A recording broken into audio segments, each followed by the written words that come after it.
My name is Olivia Hayes, and every morning when I pull back the curtains of my penthouse window, I look down at the street below. It's mine now. Every building, every corner cafe, every shiny mailbox lined up on the curb, they all belong to me. And the irony? My cousin Ethan, the same cousin who once stole the only home I had, now lives here, renting one of those very apartments. He walks on my pavement, drives on my asphalt, and pays money that eventually finds its way into my account.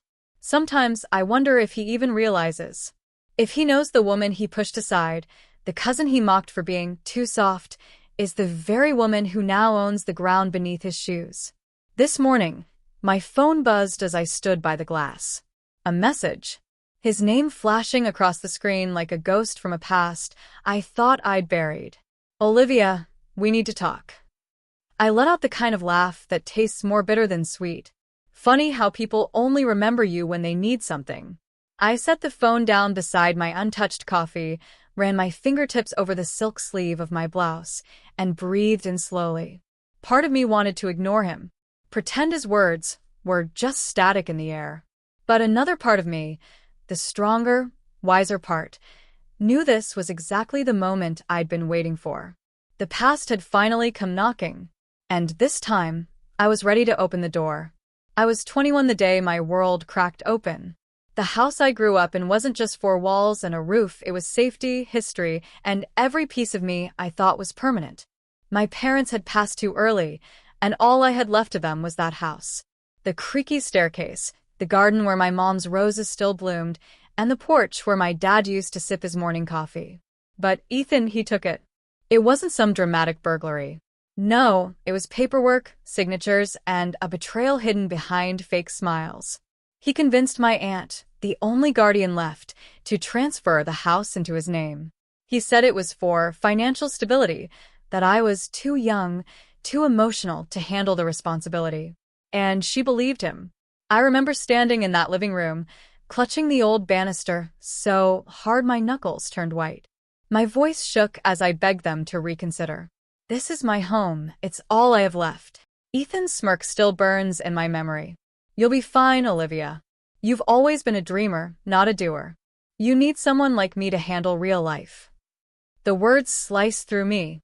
I could feel tears pressing at the corners of my eyes, but I refused to let them fall in front of him. My hands trembled, my heart pounded, and for the first time in my life, I understood what it meant to be powerless. That night, I packed what little I had into 2 suitcases. Before I left, my grandmother, frail, but still sharp, pressed something into my hand. A small, tarnished silver key. It's not just for doors, Olivia, she whispered, her voice weak but certain. It's a reminder.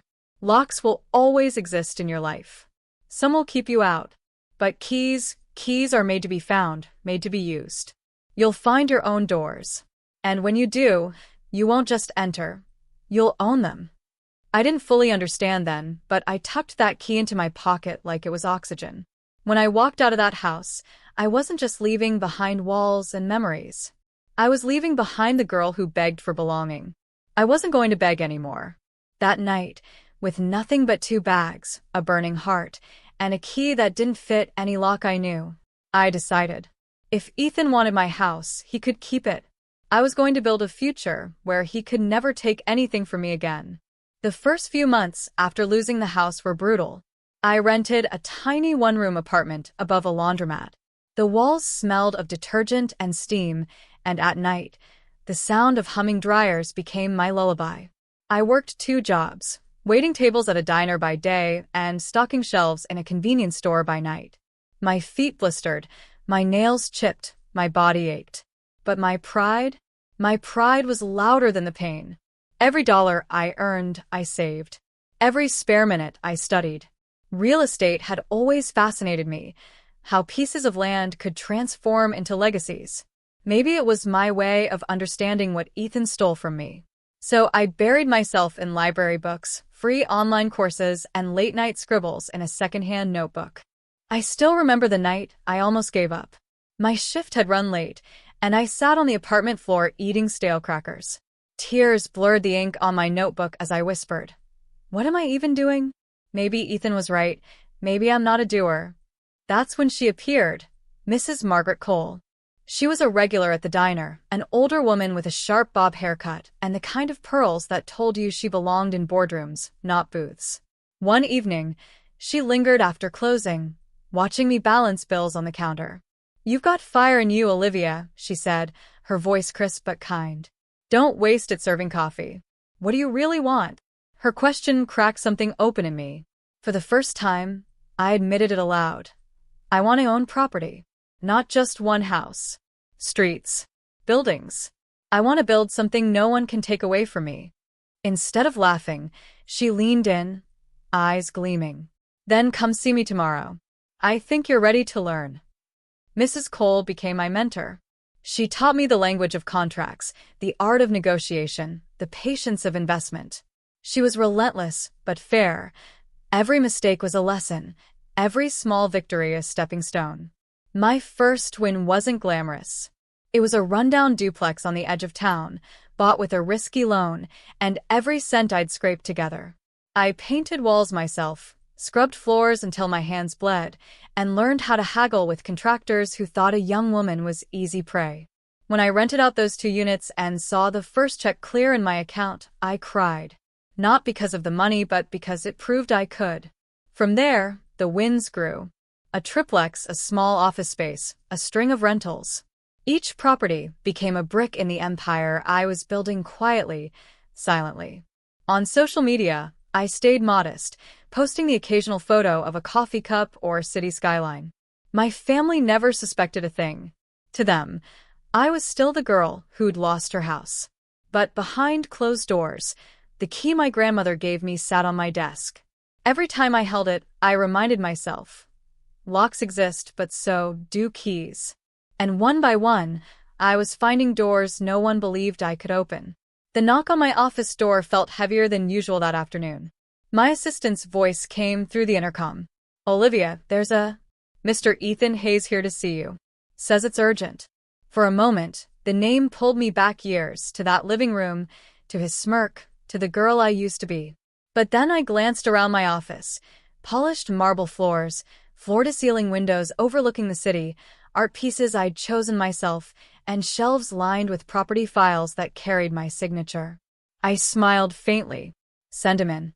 The door opened and there he was. Ethan.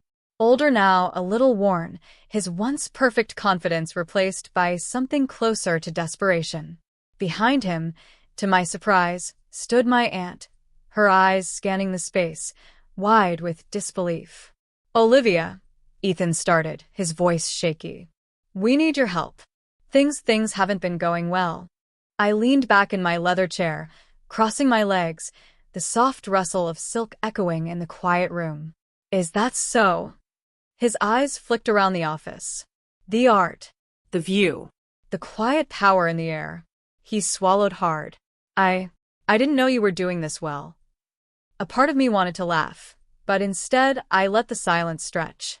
It forced him to fidget, to sit uneasily in the chair across from me. Finally, I tilted my head. "You took my house, Ethan. Do you remember?" He looked down, guilt washing over his face.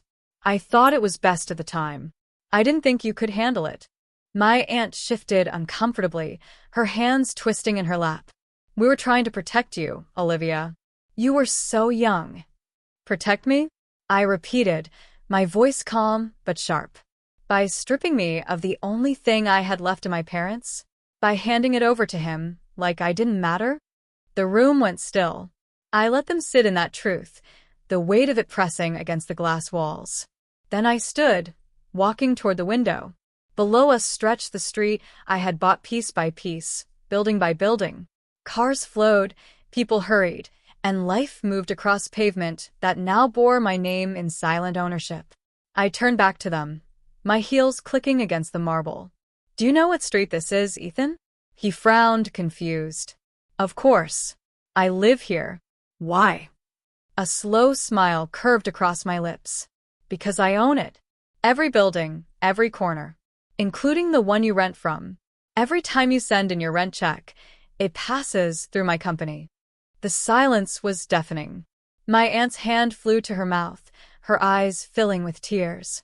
Ethan just stared, his face pale, his breath caught in his throat. "You took my house," I said, my voice low but steady. "Now I own your street." For a moment, he couldn't speak. His jaw opened, then closed, like words were fighting to escape, but none could form.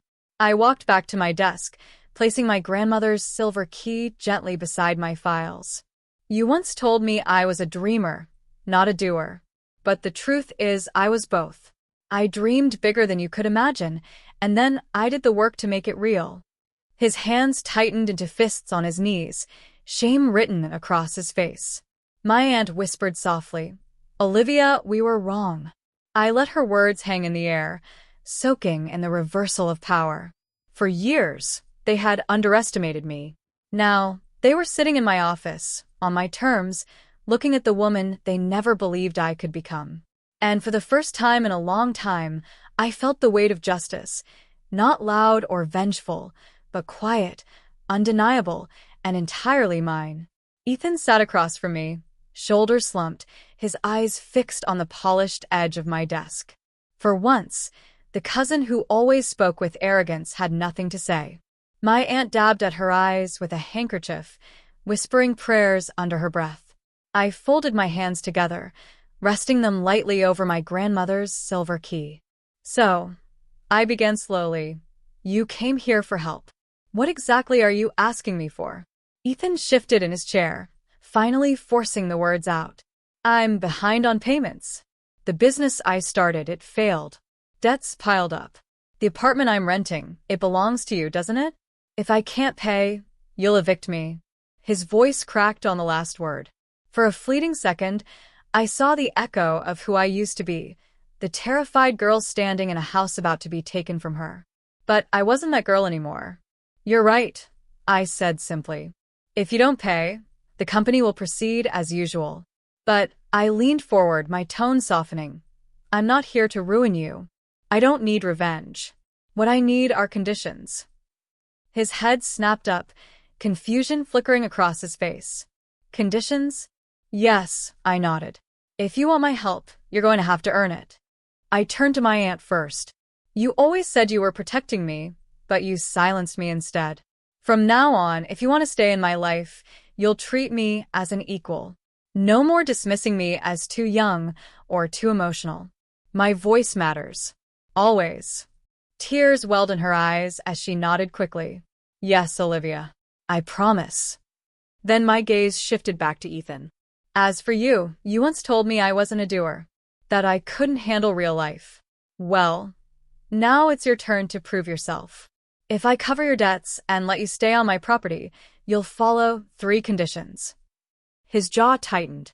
"What conditions?" "1," I raised a finger. "You will work. No shortcuts, no scams, no hiding behind family. Real work. You'll start from the bottom if you have to. 2, another finger. You will humble yourself. The arrogance, the entitlement, it ends. If you live under my roofs, you will respect not just me, but every tenant, every worker, every person whose paycheck depends on this street. And 3, I said firmly, you will give back. Volunteer, mentor, donate, however you choose, but you will contribute to others instead of only yourself. Because I built my life by being helped and by helping in return. You will learn that too." Ethan swallowed hard, his face twisting with a mix of pride and shame. "And if I refuse?" I leaned back in my chair, a calm smile tugging at my lips. "Then you'll pack your bags. Because unlike me, you don't get to decide where home is anymore." The silence that followed was thick. My aunt reached for Ethan's arm, whispering urgently, "Do it, Ethan. Accept her terms." For a long moment he didn't speak. But then, with shoulders sagging and eyes lowered, he nodded. "Fine. "I'll do it." I let out a quiet breath, not of relief, but of closure. Power no longer belonged to the cousin who once held my life in his hands. It was mine now. And for the first time, he knew it too. Weeks passed after that confrontation, and slowly, I began to notice small changes. Ethan, once the man who mocked me for being a dreamer, was showing up to real work. He took shifts at one of the construction sites I owned, wearing a hard hat instead of a smirk. He wasn't graceful about it. His hands blistered, his pride resisted, but still, he showed up. And that mattered.